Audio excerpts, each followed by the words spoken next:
ఆహార భద్రత కోసం ఆలోచిస్తున్న ఆంధ్రప్రదేశ్కు మౌలిక సదుపాయాలు కల్పించి సహకరించాల్సిన అవసరం ఎంతైనా ఉందని కేంద్ర ఆర్థిక మంత్రి నిర్మలా సీతారామన్ అన్నారు. ఆహార అనుబంధ ఫుడ్ ప్రాసెసింగ్ యూనిట్ల ఏర్పాటుకు బ్యాంకర్లతో తోడ్పాటు ఇవ్వాలని అన్నారు. భవిష్యత్ రాజధాని అమరావతి నిర్మాణాన్ని భుజాలపై మోస్తున్న ముఖ్యమంత్రి చంద్రబాబును చూసి అంతా గర్వపడాలని కేంద్ర మంత్రి తెలిపారు.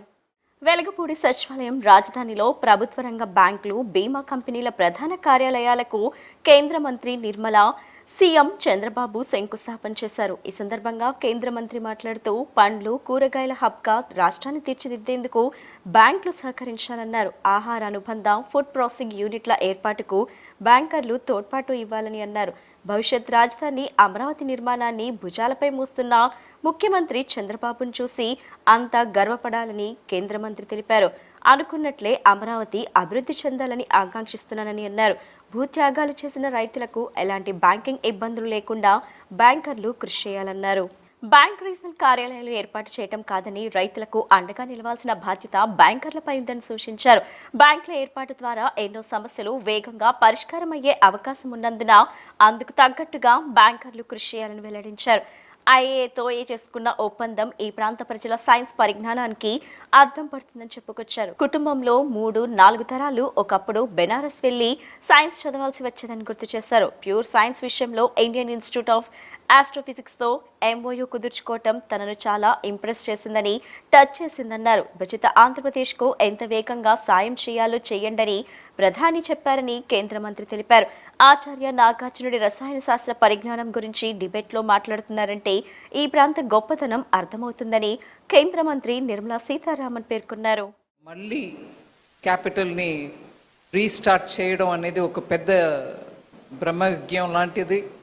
అది మొదలుపెట్టారు చీఫ్ మినిస్టర్ గారు, and prime minister also came to support it.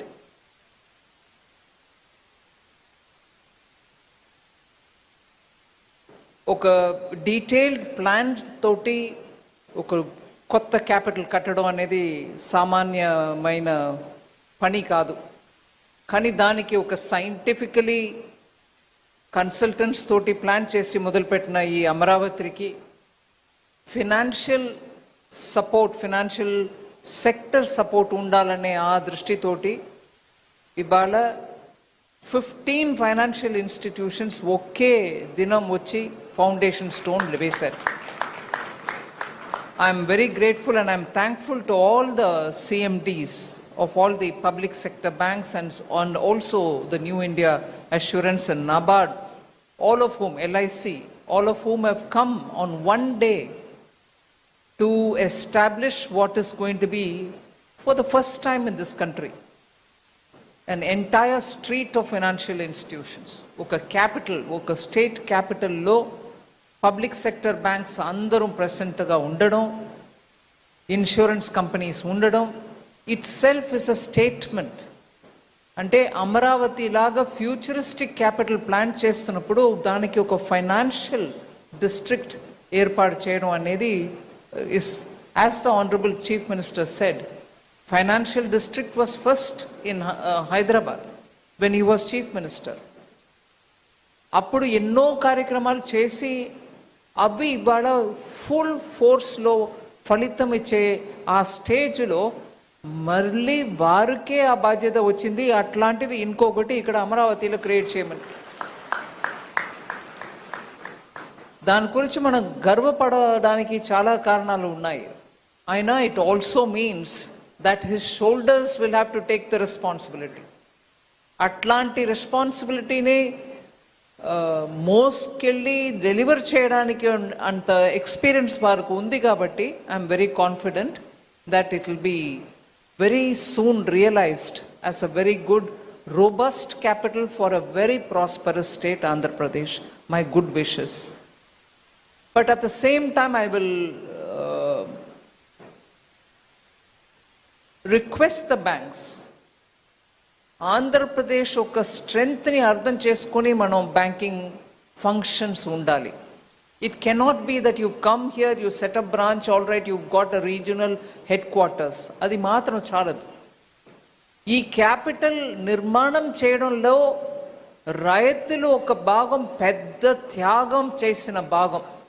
అది మనం మరచిపోలేం. రాజధాని అమరావతి నిర్మాణానికి రైతులు స్వచ్ఛందంగా ముందుకొచ్చారని ఆంధ్రప్రదేశ్ ముఖ్యమంత్రి నారా చంద్రబాబు నాయుడు వ్యాఖ్యానించారు.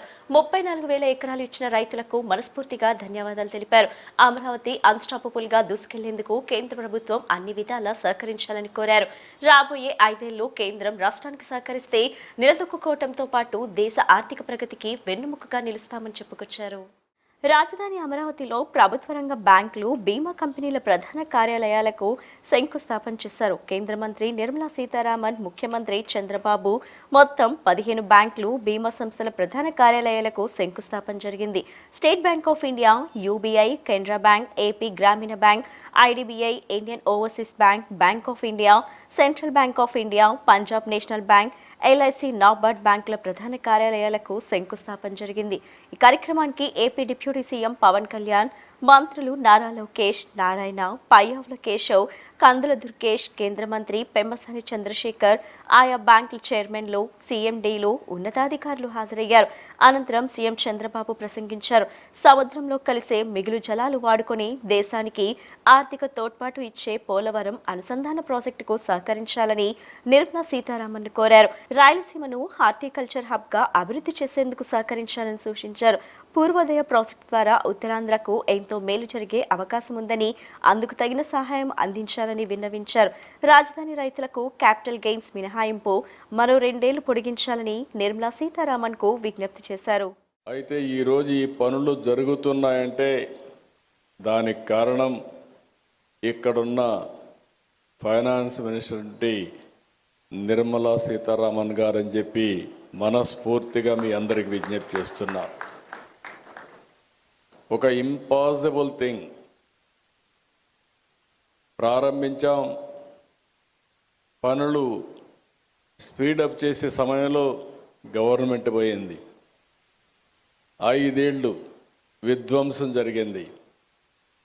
మళ్ళీ ఈ గవర్నమెంట్ వచ్చిన తర్వాత మొట్టమొదటిసారిగా ఒక మాటలో చెప్పాలంటే మాకంటే స్పీడ్గా 15,000 కోట్ల రూపాయలు అమరావతికి డబ్బులు ఇవ్వడమే కాకుండా పన్నులు ప్రారంభించమని భరోసా ఇచ్చిన వ్యక్తి నిర్మలా సీతారామన్ గారని చెప్పి నేను మీకు తెలియజేస్తున్నా. అక్కడి నుంచి ఈరోజు మీరు చూస్తే 15 బ్యాంకులు, వివిధ బీమా సంస్థలు 1334 కోట్లతో ఈరోజు ఇక్కడ ఫౌండేషన్లు వేసుకున్నాం. I'm requesting all bankers, nowhere in the country there is a financial city. Only financial district I created in Hyderabad long back. This is another financial city I am creating. This is the first of its kind, one place, all banks. And also financial institutions are coming here.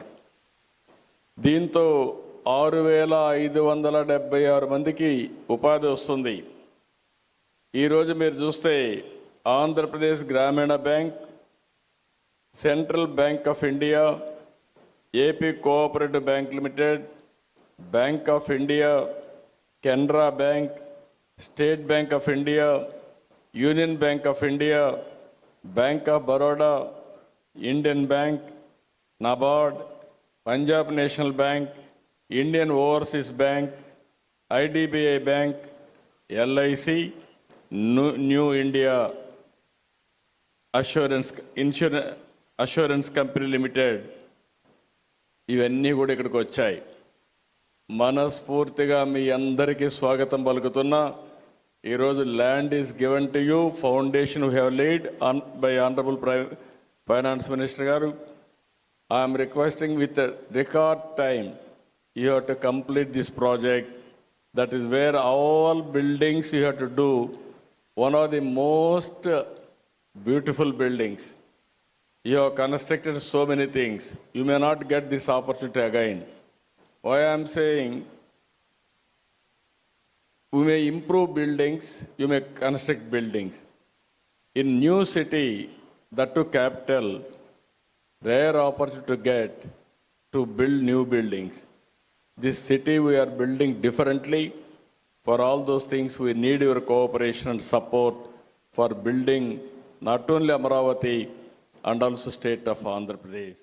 AP జలవనరుల శాఖ మంత్రి Nimmala రామానాయుడుతో Karnataka minor irrigation మంత్రి NS Bose రాజు భేటీ అయ్యారు. పలు అంతర్రాష్ట్ర జలవనరుల అంశాలపై చర్చించిన ఇరు రాష్ట్రాల మంత్రులు తుంగభద్ర డ్యాంకు కొత్త గేట్లు ఏర్పాటుకు ఏపీ ప్రభుత్వం బడ్జెట్లో 54,000 కోట్లు కేటాయించామని మంత్రి నిమ్మల రామానాయుడు తెలిపారు. ఇప్పటికే 20 కోట్లు విడుదల చేసి గేట్ల నిర్మాణ పనులు వేగవంతం చేశామని మంత్రి వివరించారు. భేటీలో ఇరు రాష్ట్రాల ఇరిగేషన్ ఉన్నతాధికారులు పాల్గొన్నారు. ఏపీ జలవనరుల శాఖ మంత్రి నిమ్మల రామానాయుడుతో కర్ణాటక మైనర్ ఇరిగేషన్ మంత్రి ఎన్ఎస్ బోస్ రాజు భేటీ అయ్యారు. పలు అంతర్రాష్ట్ర జలవనరుల అంశాలపై చర్చించిన ఇరు రాష్ట్రాల మంత్రులు తుంగభద్ర డ్యాంకు కొత్త గేట్లు ఏర్పాటుకు ఏపీ ప్రభుత్వం బడ్జెట్లో 54,000 కోట్లు కేటాయించామని మంత్రి నిమ్మల రామానాయుడు తెలిపారు. ఇప్పటికే 20 కోట్లు విడుదల చేసి గేట్ల నిర్మాణ పనులు వేగవంతం చేశామని మంత్రి వివరించారు. భేటీలో ఇరు రాష్ట్రాల ఇరిగేషన్ ఉన్నతాధికారులు పాల్గొన్నారు. దేవతల రాజధాని రైతుల త్యాగం అమరావతిని దెయ్యాలు విధ్వంసం చేయాలని చూశాయని మంత్రి నారా లోకేష్ ఆరోపించారు. 3 రాజధానుల పేరుతో 3 ముక్కల ఆట ఆడి ఒక్క ఇటుక పెట్టలేదన్నారు. నాటి ముఖ్యమంత్రి ఉండటానికి మాత్రం 700 కోట్లతో ప్యాలెస్ కట్టుకున్నారని ధ్వజమెత్తారు. ఎన్ని కుట్రలు చేసినా జై అమరావతి అన్న నినాదాన్ని ఆపలేకపోయారని పేర్కొన్నారు. అమరావతిలో 15 జాతీయ బ్యాంకులు, బీమా సంస్థల ప్రధాన కార్యాలయాలకు కేంద్ర ఆర్థిక మంత్రి నిర్మలా సీతారామన్ చేతుల మీదుగా శంకుస్థాపన చేశారు. ఈ సందర్భంగా ఉద్దినరాయపాలెంలో ఏర్పాటు చేసిన సభలో మంత్రి నారా లోకేష్ మాట్లాడుతూ చిన్నపిల్లాడి నుండి 88 ఏళ్ల వృద్ధుల వరకు జై అమరావతి అంటూ జెండా పట్టారని తెలిపారు. దేవతల రాజధాని రైతుల త్యాగం అమరావతిని దెయ్యాలు విధ్వంసం చేయాలని చూశాయని మంత్రి నారా లోకేష్ ఆరోపించారు. 3 రాజధానుల పేరుతో 3 ముక్కల ఆట ఆడి ఒక్క ఇటుక పెట్టలేదన్నారు. నాటి ముఖ్యమంత్రి ఉండటానికి మాత్రం 700 కోట్లతో ప్యాలెస్ కట్టుకున్నారని ధ్వజమెత్తారు. ఎన్ని కుట్రలు చేసినా జై అమరావతి అన్న నినాదాన్ని ఆపలేకపోయారని పేర్కొన్నారు. అమరావతిలో 15 జాతీయ బ్యాంకులు, బీమా సంస్థల ప్రధాన కార్యాలయాలకు కేంద్ర ఆర్థిక మంత్రి నిర్మలా సీతారామన్ చేతుల మీదుగా శంకుస్థాపన చేశారు. ఈ సందర్భంగా ఉద్దినరాయపాలెంలో ఏర్పాటు చేసిన సభలో మంత్రి నారా లోకేష్ మాట్లాడుతూ చిన్నపిల్లాడి నుండి 88 ఏళ్ల వృద్ధుల వరకు జై అమరావతి అంటూ జెండా పట్టారని తెలిపారు. స్త్రీ శక్తి అంటే నాకు గుర్తొచ్చే మొదటి వ్యక్తి గౌరవనీయులు నిర్మలా సీతారామన్ గారు. ఇప్పుడు చూడండి మేడం గారు ఎంత ప్రశాంతంగా ఉన్నారు. కానీ అదే వ్యక్తి పార్లమెంట్లో ఒక్కసారి మనందరం చూడాలి. ప్రతిపక్ష పార్టీలు అబద్ధాలు చెప్పేదానికి ప్రయత్నిస్తే వాళ్ళకి చుక్కలు చూపించే వ్యక్తి గౌరవ నిర్మలా సీతారామన్ గారు. మహిళలు ఎలా ఉండాలో ఆవిడని చూస్తే అందరికి అర్థమవుతుంది. ఆవిడ రికార్డులు కూడా ఎవరు బద్దలు కొట్టలేరు.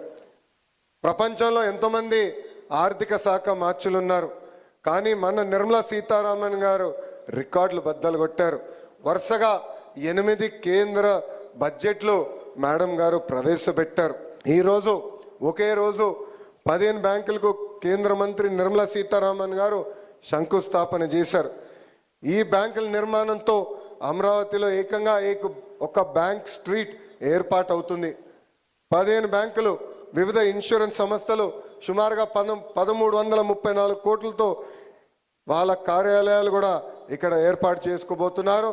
తద్వారా సుమారుగా 7,000 మందికి ఉద్యోగాలు కూడా రాబోతున్నాయి. ఆంధ్రప్రదేశ్ గ్రామీణ bank, central Bank of India, APCOB, bank of India, Canara bank, state Bank of India, union bank of India, bank of Baroda, Indian bank, NABARD, Punjab National bank, Indian Overseas bank, IDBI bank, new India assurance company, ఈరోజు వీళ్ళందరూ కూడా పెద్ద ఎత్తున అమరావతిలో పెట్టుబడులు కూడా పెడుతున్నారు. దీనికి కారణం మేడం నిర్మలా సీతారామన్ గారు. బ్యాంక్ స్టేట్ ద్వారా అన్ని బ్యాంకింగ్ సర్వీసులు ఒకే చోట మన ప్రభుత్వం తీసుకొస్తుంది. అమరావతి నిర్మాణంలో కూడా ఈ బ్యాంకులు కీలకమైన పాత్ర వహిస్తుందని ఈ సభాముఖం తెలుపుకుంటూ ఇక్కడున్న రైతులందరూ కూడా ఒకే విషయం కోరుతున్నాం. 5 సంవత్సరాలు మనందరం తీవ్రంగా నష్టపోయాం. కలిసికట్టుగా ముందరికెళ్ళాలి. ఇంత పెద్ద ప్రాజెక్ట్ జరిగినప్పుడు చిన్న ఇబ్బందులు ఉంటాయి, ఉండకుండా పోవు. కానీ ఆ సమస్యలన్నీ పరిష్కరించేదానికి గౌరవ ఎంపీ పెమ్మసాని చంద్రశేఖర్ గారు ఉన్నారు, ఎమ్మెల్యే శ్రావణన్ ఉన్నారు, మంత్రి నారాయణ గారు ఉన్నారు. మీ అందరికి అండగా నిలబడే బాధ్యత మేము తీసుకుంటామని ఈ సభాముఖంగా రైతులందరూ కూడా హామీ ఇస్తూ మీ అందరి దగ్గర నుంచి సెలవు తీసుకుంటున్నా. మహాత్మా జ్యోతిరావు పులే ఆశయ సాధన కోసమే అధికారంలో ఉన్న కూటమి ప్రభుత్వం నిరంతరం శ్రమిస్తూనే ఉంటామని దివంగత ముఖ్యమంత్రి ఎన్టీ రామారావు స్ఫూర్తితో బడుగు బలహీన వర్గాల అభివృద్ధి కోసం ముఖ్యమంత్రి చంద్రబాబు నాయుడు ఎంతో శ్రమిస్తున్నారని రాష్ట్ర బీసీ శాఖ మంత్రి సవితమ్మ తెలిపారు. రాష్ట్రంలో గురుకుల పాఠశాల అభివృద్ధితో పాటు బీసీ స్టడీ సర్కిల్ ఏర్పాటు చేసి బడుగు బలహీన వర్గాల విద్యార్థులకు సివిల్స్, డిఎస్సి వివిధ పోటీ పరీక్షల్లో వారికి శిక్షణ ఇస్తున్నామని చెప్పారు. మహాత్మా జ్యోతిరావు పులే 130వ వర్ధంతి వేడుకలు పురస్కరించుకొని నగరంలోని తుమ్మలపల్లి కళాక్షేత్రం ఆయన విగ్రహానికి బీసీ కార్పొరేషన్ చైర్మన్లు, బీసీ సంఘాల నేతలు, టీడీపీ నేతలతో కలిసి మంత్రి సవిత ఆ మహానేతకు పూలదండలు వేసి ఘన నివాళులర్పించారు. ఈ సందర్భంగా మహాత్మా జ్యోతిరావు పులే గొప్పతనాన్ని వివరించారు. సమాజంలో కుల వివక్షను రూపుమాపటానికి, మహిళా విద్యను ప్రోత్సహించడానికి ఆయన చేసిన కృషిని కొనియాడారు. జ్యోతిబా పులే ఒక గొప్ప సంఘ సంస్కర్త. ఆయన జీవితం, ఆదర్శాలు నేటి తరానికి స్ఫూర్తిదాయకమని చెప్పారు. ఆయన చూపిన మార్గంలో నడుస్తూ సమాజంలో సమానత్వం, న్యాయం కోసం కృషి చేయాలన్నారు. ఈరోజు మహాత్మా జ్యోతిరావు పులే గారి వర్ధంతి 130 వర్ధంతి ఈరోజు ఘనంగా చేసుకున్నాం. మరి ఏదైతే మహాత్మా జ్యోతిరావు పులే గారు కోరుకున్నారో ఆయన జీవితాంతం, మరి సావిత్రి పులే గారు కావచ్చు, మహాత్మా జ్యోతిరావు పులే గారు కావచ్చు, బడుగు బలహీన వర్గాలు అందరూ విద్యావంతులు కావాలి, అన్ని రంగాల్లోనూ ముందు ఉండాలని కోరుకున్న మొట్టమొదటి వ్యక్తి మహాత్మా జ్యోతిరావు పులే గారు. మరి వారి ఆశయాల్ని కొనసాగిస్తున్నారు మరి అన్న నందమూరి తారక రామారావు గారు. అదే స్ఫూర్తితో మరి మన ముఖ్యమంత్రి చంద్రబాబు నాయుడు గారు బీసీలు అన్ని రంగాల్లోనూ ముందుండాలి అనే స్ఫూర్తితో ఈరోజు బీసీలు అన్ని రంగాల్లోనూ ఉన్నారు అంటే మరి తెలుగుదేశం పార్టీ అన్న విషయం మనందరికీ తెలుసు. మరి అదే ఆశయాలను కొనసాగిస్తూ ఒక పక్క ప్రతి ఒక్క బడుగు బలహీన వర్గాల పిల్లలు ఉన్నత చదువులు కూడా చదువుకోవాలని గొప్ప లక్ష్యంతో ఈరోజు మహాత్మా జ్యోతిరావు పులే గురుకుల పాఠశాలలు కూడా ఈరోజు అభివృద్ధి ధ్యేయంగా కూడా పనిచేస్తున్నాం. విద్యకు ప్రాధాన్యత ఇస్తున్నాం. విద్య విలువ తెలిసిన విద్యాశాఖ మంత్రి గారు కూడా పెను మార్పులు తీసుకురావడం, విద్యలో నాణ్యత పెంచడం మరి ఎంత అవసరమో ప్రతి ఒక్కరికి నాణ్యతమైన విద్య అందజేయాలన్నదే మన యువగలం అధినేత నారా లోకేష్ బాబు గారి సంకల్పం. అదే విధంగా మరి మహాత్మా జ్యోతిరావు పులే గారి పేరు మీదట మరి బీసీ స్టడీ సర్కిల్ కూడా ఓపెన్ చేసాం. బీసీ లాస్ట్ ఇయర్ కూడా మరి మనం సివిల్ సర్వీస్ కోచింగ్ కూడా మరి మెగా డిఎస్సి కోచింగ్ కూడా అందజేసాం. మరియు కూడా ఈ రోజు నుంచి మరి మళ్ళీ అప్లికేషన్స్ కూడా తీసుకుని 100 మంది బిడ్డలకు, 100 మంది విద్యార్థులు, 100 మెంబర్స్కు విద్యార్థులకు సివిల్ సర్వీస్ కోచింగ్ కూడా స్టార్ట్ చేస్తున్నామన్న విషయాన్ని కూడా మీకు అందరికీ తెలియజేస్తూ మరి ఈ కూటమి ప్రభుత్వం జ్యోతిరావు పులే గారి ఆశయాల్ని కొనసాగించే ప్రభుత్వం అనే విషయాన్ని కూడా మీకు అందరికీ తెలియజేస్తాం. నిత్యం తాము ప్రజల సమస్యల స్వీకరణ కొనసాగించడమే కాకుండా ప్రతి శుక్రవారం నాడు ప్రత్యేకంగా ఎమ్మెల్యే కార్యాలయంలో ప్రజల నుంచి విజ్ఞప్తులు, ఫిర్యాదులు తీసుకుంటూ ఉన్నామని ఎమ్మెల్యే బోండా ఉమ తెలిపారు. ప్రజా సమస్యల పరిష్కారానికి వెంటనే చర్యలు తీసుకోవాలని అధికారులను ఆదేశించినట్లు చెప్పారు. కూటమి ప్రభుత్వం ప్రజాప్రభుత్వం అని వివరించారు. సింగ్ నగర్లోని సెంట్రల్ నియోజకవర్గం ఎమ్మెల్యే క్యాంప్ కార్యాలయంలో ప్రజల సమస్యల స్వీకరణ, పరిష్కారాల కోసం ప్రజా దర్బార్ కార్యక్రమం నిర్వహించారు. వచ్చినటువంటి అర్జీల్లో P4 పథకంలో భాగంగా 2 వికలాంగులకు బ్యాటరీ ట్రైసైకిల్ను, ఒకరికి టీ కౌంటర్ను ప్రభుత్వ విప్ బోండా ఉమామహేశ్వరరావు చేతుల మీదుగా అందజేసి వ్యాపారానికి 15,000 రూపాయలు అందజేశారు. ఈ సందర్భంగా బోండా ఉమా మాట్లాడుతూ సీఎం చంద్రబాబు నాయుడు ఇచ్చిన ఆదేశాల మేరకు ప్రజల సమస్యలను త్వరితగతిన పరిష్కరించే లక్ష్యంతో తాను కార్యాలయం నిత్యం పనిచేస్తుందని చెప్పారు. ప్రతి శుక్రవారం స్పెషల్ డేగా రాష్ట్రంలోని 175 నియోజకవర్గాల్లో గ్రీవెన్స్ డేగా కార్యక్రమాన్ని ప్రజల నుంచి ఫిర్యాదులు స్వీకరించే విధంగా రూపొందించి నేరుగా ఎమ్మెల్యేలు, ఎంపీలు, ప్రజలు తమ కష్టాలను, అవసరాలను నేరుగా మా దృష్టికి తీసుకురావడానికి ఒక వేదిక అని తెలిపారు. ప్రజలు తమ విభిన్న అవసరాలతో మా వద్దకు వస్తున్నారని, వారికి ఎదురయ్యే సమస్యల పరిష్కారం కోసం ఇలా అన్ని రకాల వినతులను తెలియజేస్తున్నారు. తాము ఇక్కడ పరిష్కరించగలిగిన సమస్యలను తక్షణమే పరిష్కరిస్తున్నాం.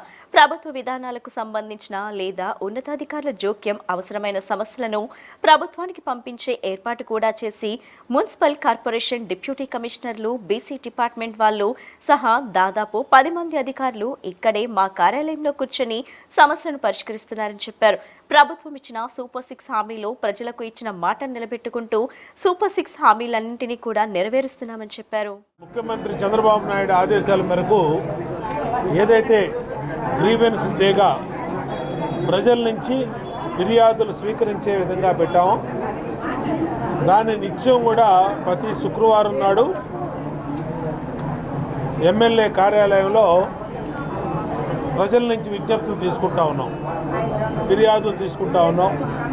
వాళ్ళ అవసరాలు ఇళ్ల కోసం కానీ పింఛన్ల కోసం, వికలాంగ పింఛన్లు, అలాగే స్వయం సహాయం కోసం తోపుడు బళ్ళు ఏదైతే వస్తూ ఉన్నారో అన్నీ కూడా తీసుకుంటా ఉన్నాం. ఇక్కడ పరిష్కరించేవి ఇక్కడ పరిష్కరిస్తున్నాం. అలాగే ప్రభుత్వానికి పంపించేవన్నీ కూడా అధికారులందరూ ఇక్కడే ఉన్నారు. మున్సిపల్ కార్పొరేషను డిప్యూటీ కమిషనర్లు ఇక్కడే ఉన్నారు, B4 డిపార్ట్మెంట్ వాళ్ళు ఇక్కడే ఉన్నారు. దాదాపు 10 మంది అధికారులు ఇక్కడే కూర్చొని వచ్చిన ప్రతి అర్జీని రికార్డ్ చేసి ముఖ్యమంత్రి కార్యాలయానికి పంపించడం, దానికి పరిష్కారం వచ్చే విధంగా చూస్తూ జరుగుతూ ఉంది. ఎన్నికల ముందు సూపర్ 6 హామీలు ఏవైతే చెప్పామో సూపర్ 6 హామీలన్నింటిని కూడా నెరవేర్చాం. పింఛన్లు పెంచుతా ఉన్నాం, పింఛన్లు పెంచాం. ఉదయం 6 గంటలకి తలుపు తట్టి ఇంటికి తీసుకెళ్ళిస్తూ ఉన్నాం. అన్నా క్యాంటీన్లు పెడతా ఉన్నాం, అన్నా క్యాంటీన్లు పెట్టాం. తల్లికి వందనం పేరు మీద ఎంతమంది పిల్లలు ఉంటే అంతమందికి డబ్బులు ఇస్తానని చెప్పాం. తల్లికి వందనం అందరి ఖాతాలో డబ్బులు వేసాం. రైతు నేస్తం తరఫున పేరు మీద రైతుకి 20,000 అన్నాం, ఇప్పటికి 2 ఇన్స్టాల్మెంట్లు వేసాం. గ్యాస్ బండ్లు ప్రతి మహిళకి 3 గ్యాస్ బండ్లు అని చెప్పాం. 3 గ్యాస్ బండ్ల పథకం మొదలుపెట్టాం. దిగ్విజయవంతంగా 3 గ్యాస్ బండ్లు సంవత్సరానికి ఇస్తున్నాం. అట్లాగే మహిళలందరికీ ఉచిత బస్సు ప్రయాణం పెట్టాం. రాష్ట్రంలో ఎక్కడికి వెళ్ళినా మహిళలందరికీ ఉచిత బస్సు ఏర్పాటు చేశాం. ఇట్లా ఇచ్చిన ప్రతి హామీని నెరవేరుస్తూ త్వరలోనే ప్రతి మహిళకి 18,000 రూపాయలు ఇస్తామని చెప్పాం. ఆర్థికంగా కొన్ని ఇబ్బందులు ఉన్నాయి, దాన్ని కూడా అధిగమించి జనవరి నుంచి దాన్ని కూడా డేట్ పెట్టి అది కూడా మొదలు పెడతాం. ప్రతి హామీ గుర్తుంది, ఇచ్చిన ప్రతి హామీ నెరవేర్చుకుంటూ వెళ్తా ఉన్నాం. గుడివాడ నియోజకవర్గ అభివృద్ధి ప్రజా సంక్షేమమే లక్ష్యంగా ముందుకు సాగుతున్నానని ఎమ్మెల్యే వెనిగండ్ల రాము అన్నారు. కూటమి పాలనలో నియోజకవర్గంలో మార్పు తీసుకొచ్చేందుకు అన్ని విధాలుగా కృషి చేస్తానన్నారు. నందివాడ మండలం రామాపురం గ్రామంలో ఎమ్మెల్యే రాము ప్రజా దర్బార్ నిర్వహించారు. ఈ సందర్భంగా అధికారులు కూటమి నేతలతో కలిసి ఎమ్మెల్యే రాము ప్రజల నుంచి అర్జీలను స్వీకరించి సమస్యలు తెలుసుకున్నారు. అర్జీలు అందించేందుకు రామాపురం పరిసర గ్రామాల ప్రజలు పోటెత్తారు. ప్రజల నుండి సమస్యల అర్జీలను ఎమ్మెల్యే రాము అందుకున్నారు. అధికారులతో మాట్లాడిన ఎమ్మెల్యే వాటి పరిష్కారానికి తక్షణ చర్యలు తీసుకున్నారు. సాంకేతిక ఆర్థిక పరమైన సమస్యల పరిష్కారానికి శక్తివంచన లేకుండా కృషి చేస్తానని ప్రజా దర్బార్లో పాల్గొన్న ప్రజలకు ఎమ్మెల్యే రాము భరోసా ఇచ్చారు. అనంతరం ఎమ్మెల్యే రాము మాట్లాడుతూ ప్రజల సంక్షేమం, గ్రామాల అభివృద్ధి లక్ష్యంగా ముందుకు సాగుతున్నామని పేర్కొన్నారు. గుడివాడ ప్రజల సమస్యలు తెలుసుకునేందుకే ముందస్తు ప్రణాళికతో గ్రామాల్లో ప్రజావేదిక కార్యక్రమాలు నిర్వహిస్తున్నట్లు చెప్పారు. కూటమి ప్రభుత్వ పాలనలో గుడివాడలోని అనేక గ్రామాల్లో తాగునీటి సమస్యను పరిష్కరించామని అన్నారు. ఆర్థిక పరమైన అంశాలను త్వరితగతిన పరిష్కరించేందుకు కృషి చేస్తానని ఎమ్మెల్యే రాము స్పష్టం చేశారు. పెన్షన్ రాలేదు. ఎంత వయసు? 64, 61 వచ్చింది. తప్పకుండా ఇది చేసేద్దాం. ఎవరో ఇదేనా? నువ్వు కూడా ఇదేనా? ఇప్పుడు వస్తున్నాయి, అందరినీ శాంక్షన్ చేపిస్తా. వృద్ధాప్య పెన్షన్, ఏమన్నా పెన్షన్ ఇంకోటి మీరు దీంట్లో తీసుకుని రావాలి. సైట్ ఓపెన్ అవుతుందండి. ఓపెన్ అవగానే ఈయనే వచ్చి మీ దగ్గరికి వచ్చి అవసరం లేదు అలాగే. ఇప్పుడు ఓపెన్ లేదుగా, ఏం చేస్తున్నాం? కట్టుకోవటమా? కట్టుకుంటాం వరకు ప్రతి ఒక్కరికి 2028లో కృష్ణా పుష్కరాలు అత్యంత వైభవంగా ఘనంగా నిర్వహించేందుకు కూటమి ప్రభుత్వం ప్రత్యేక చర్యలు తీసుకోవడం జరుగుతుందని విజయవాడ ఎంపీ కేశినేని శివనాథ్ చెప్పారు. ఎంతో ప్రసిద్ధిగాంచిన కృష్ణా పుష్కరాలు విజయవంతంగా నిర్వహించేందుకు దేవాదాయ శాఖ మంత్రి ఆనం రామనారాయణ రెడ్డి, ఎమ్మెల్యే సుష్మా చౌదరి అధికారుల సమన్వయంతో భక్తులకు ప్రత్యేక సౌకర్యాలు కల్పిస్తున్నామని చెప్పారు. ఇంద్రకీలాద్రిపై జరుగుతున్న అభివృద్ధి కార్యక్రమాలను ఎంపీ కేశినేని శివనాథ్, ఆలయ ఈవో సీనా నాయక్, చైర్మన్ పరిశీలించారు. శ్రీ దుర్గా మల్లేశ్వర స్వామి వార్ల దేవస్థానంలో జరుగుతున్న అభివృద్ధి కార్యక్రమాల వివరాలను ఎంపీ అడిగి తెలుసుకున్నారు. ఈ సందర్భంగా ఎంపీ శివనాథ్ మాట్లాడుతూ పుష్కరాల నిర్వహణ, ఆలయ అభివృద్ధి పనుల గురించి సీఎం చంద్రబాబు నాయుడు దృష్టికి తీసుకువెళ్లడం జరుగుతుందని చెప్పారు. దేవాదాయ శాఖ ఆనం రామనారాయణ రెడ్డి, దేవాదాయ శాఖ మంత్రి ఆనం రామనారాయణ రెడ్డి, ఎమ్మెల్యే సుజనా చౌదరులతో కలిసి పుష్కరాలు నిర్వహణ, ఆలయ అభివృద్ధిపై సమావేశాలు నిర్వహించడం జరుగుతుందని చెప్పారు. అమ్మవారి దర్శనానికి వచ్చే లక్షలాది మంది భక్తులకు సౌకర్యాలు కల్పించడంతో పాటు వెయిటింగ్ హాల్స్ అందుబాటులో తీసుకొస్తున్నామని పేర్కొన్నారు. అమ్మవారి దేవస్థానం రేపు రాబోయే పుష్కర సమయానికి మరిన్ని హంగులు, యాత్రికులకి మరిన్ని వసతులు కల్పించే విధంగా ఏ విధంగా మనం ముందుకు వెళ్ళాలని కొన్ని ప్రదేశాలని ఇన్స్పెక్ట్ చేయడం జరిగింది. ముఖ్యంగా వెయిటింగ్ హాల్స్, భక్తులకి వెయిటింగ్ హాల్స్ ఏర్పాటు చేద్దామని అందరి యొక్క కోరిక. తప్పకుండా గౌరవ ముఖ్యమంత్రి గారి ఆదేశాలు కూడా అదే విధంగా ఉన్నాయి. గౌరవ దేవాదాయ శాఖ మంత్రి ఆనం రామారెడ్డి గారు, గౌరవ ఎమ్మెల్యే సుజనా చౌదరి గారు ఇక్కడ 6-7 దఫాలు మీటింగ్ కూడా ఏర్పాటు చేసాము. అందరం కలిసి ఒక తుది దశకి చేరుకున్నాయి. రేపు వీటిలన్నిటికీ ఒక పేపర్ మీద పెట్టి ఎమ్మెల్యే గారితో డిస్కస్ చేసి, మంత్రి గారితో డిస్కస్ చేసి, సెక్రటరీ గారు, కమిషనర్ గారు, బోర్డు మరియు ఈఓ గారు, ఇంజనీరింగ్ సెక్షన్ అందరం కూడా కూర్చుని దీనికి తుది దశకి తీసుకువచ్చి గౌరవ ముఖ్యమంత్రి వారి దృష్టికి తీసుకుని వెళ్ళి పనులన్నీ వేగంగా జరిగే విధంగా తప్పకుండా కృషి చేసి, ఎందుకంటే రాష్ట్రంలో 2వ అతిపెద్ద దేవాలయంగా పలకబడే అమ్మవారి దేవాలయంలో మొన్న చూస్తే దసరా నవరాత్రి ఉత్సవాలకి బ్రహ్మాండంగా ఆలయ అధికారులు అందరూ కూడా ఏర్పాట్లు బ్రహ్మాండంగా చేశారు. కానీ ఒక రోజే సుమారు 2 లక్షలు, కొన్ని రోజులు 1,50,000 మంది భక్తులు వచ్చారు, కొన్ని రోజులు 2 లక్షల మంది భక్తులు వచ్చారు. ఇంకా కనుక మనం వెయిటింగ్ హాల్స్ లాంటివి కనుక వస్తే ఎంతోమంది వృద్ధులకు కూడా సౌకర్యంగా ఉంటుంది. కాబట్టి అన్ని సౌకర్యాలు కల్పించి గుడి అభివృద్ధిలో ప్రముఖ పాత్ర పోషించి అందరం కూడా ఈ అభివృద్ధికి భక్తులకి అన్ని అవకాశాలు, అంతేకాకుండా వాళ్ళకి వసతులు కల్పించే విధంగా కృషి చేస్తున్నామని అందరికీ తెలియజేసుకుంటూ ఆ అమ్మవారి ఆశీస్సులతో మా ప్రయత్నం తప్పకుండా సఫలీకృతం అవుతుంది. అమ్మవారి ఆశీస్సులతో మరొక్కసారి ఈ విజయవాడ నగరంలో ఉన్న కనకదుర్గ అమ్మవారి దేవాలయం అత్యంత ప్రతిష్టాకరమైన దేవాలయం. రాబోయే అమరావతి రాజధానిలో తప్పకుండా అమరావతి మరింత మంది అమరావతి నగరం డెవలప్ అవుతుంది. కాబట్టి వారందరి అవసరాలకి సరిపడే విధంగా తయారు చేస్తామని అందరి తరఫున తెలియజేస్తున్నాం. Thank you. అంబేద్కర్, మహాత్మా జ్యోతిరావు పులే వంటి మహనీయుల ఆశయాలకు ముందుకు తీసుకువెళ్లగలిగే నాయకుడు జగన్మోహన్ రెడ్డి మాత్రమేనని నగర మేయర్ రాయన భాగ్యలక్ష్మి వ్యాఖ్యానించారు. పేద, బడుగు, బలహీన వర్గాల అభ్యున్నతి కోసం జ్యోతిరావు పులే చేసిన కృషి మరువలేనిదన్నారు. ఆయన ఆశయాలను ముందుకు తీసుకువెళ్లేందుకు కృషి చేయాలని పిలుపునిచ్చారు.